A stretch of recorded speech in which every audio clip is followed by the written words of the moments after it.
Now, it's often said that money and emotions should not go hand in hand, and financial experts back that statement up with concrete evidence now. Sonja Steyn, the head of wealth management strategy at Momentum Consult, has written an article on how your personality can affect your investments. She's taken her cue from a colleague who coined the term behavior tax. This refers to an investor's response to market movements, which sometimes has negative financial implications. Let's discuss this now with Steyn. Thank you so much for joining me, Sonja. Very interesting. I mean, people wouldn't necessarily think that, your personality type could in fact affect your investments in some way, but you actually have proof now that this actually is the case. Absolutely, Baron. Firstly, thank you for having me, and I really do appreciate the opportunity. Yes, absolutely, it's been the case. We've done quite a lot of research on that, and also within Momentum Investments, my colleague there.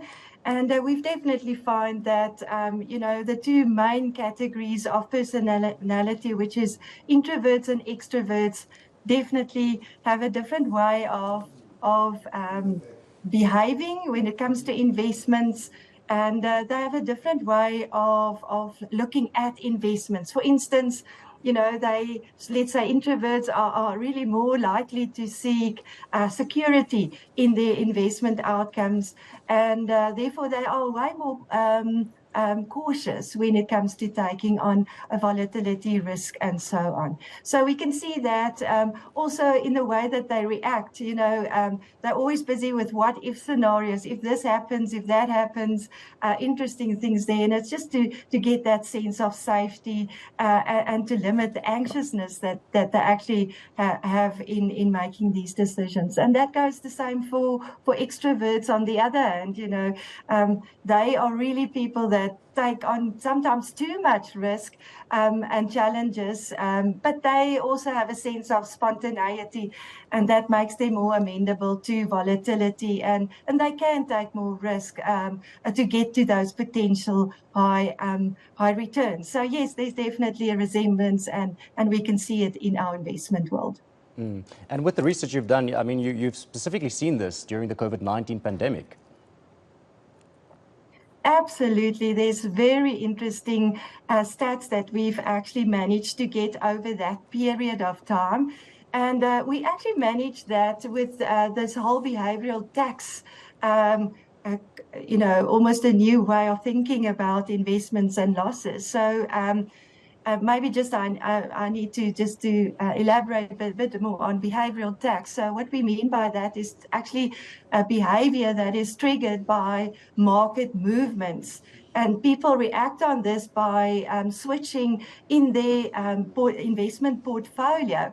And that's got a negative impact or lower returns. And that's what we refer to as the tax. Yes. So the research has shown us from Momentum Investments that over the period in COVID, there was actually a behavioral tax loss of 650 million over that period of time. So that's really actually a disaster.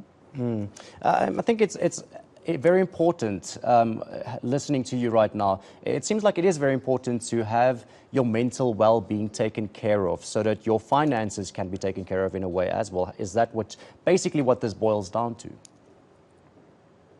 Yes, in a way, it's true. I mean, every person finds himself in a different environment, different circumstances, and things that affect their mental health and behavior in many ways. But I do think we can limit that in the way that we offer investments to clients and how we take them through a process that can actually support them to take the right and informed decisions that can actually overlap some of these mental health issues at that point in time. And this means, your financial advisor should be on the ball and should be very carefully picked by you as an investor at the end of the day so that synergy can exist. Absolutely, Barrett. I cannot emphasize that enough. Every client out there, even if you a personality extrovert or a introvert, you need to have a trusted financial advisor. And the reason for this is that you can engage on a regular basis and that you can test, certain information that you have against certain outcomes that you want to, want to achieve over time. But also to understand risk. In many ways, there's so many risks that we need to be aware of. And we have a born-in way of reacting to certain risks. So, and that goes to the emotions that we show. But, if we look at risk, for instance, there's like appetite risk for investments, tolerance, and also like capacity risk. And in many cases, your advisor needs to lead you with this, to understand perhaps you don't have the tolerance to risk in a certain way, but from a capacity perspective and the outcome of your financial plan, you need to take on more risk from a capacity sense. So it's to understand that and to have the explanation of that, and also for the advisor, to make you part of this whole process with a proper investment philosophy, to understand that, to know exactly what's the end-to-end behavior of certain asset classes within your investment, so that you don't get to a point where you actually feel, goodness, this is maybe too much for me in a certain way, but actually there is evidence to show that you don't have to. This is how they behave in up and down markets for certain asset classes, and then that gives the client much more comfort also to stay invested. So a financial advisor is absolutely crucial for every investor. Now, Sonja, very lastly, so who is the better investor, the introvert or the extrovert? Fantastic question. Not one of them, unfortunately not.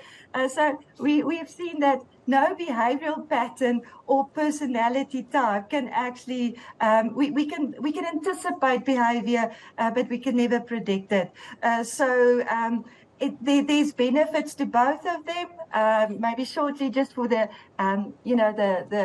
extrovert, it's more they actually use the advantage to see those investment opportunities, and they make use of that, especially when there's down markets, and they can use that for future returns. For the introvert, also fantastic. There is benefits to being like that, because you have a logical way of thinking and chain of thoughts. So you really go about thinking about your investments. You take informed decisions, and we find that, especially cautious investors, if they do understand the process and they have enough information, they actually stay invested, and they link a lot of value to their financial plan, and that is very important, because your outcomes, your discussion, everything that you had with your financial advisor to the outcome that you want to reach as an investor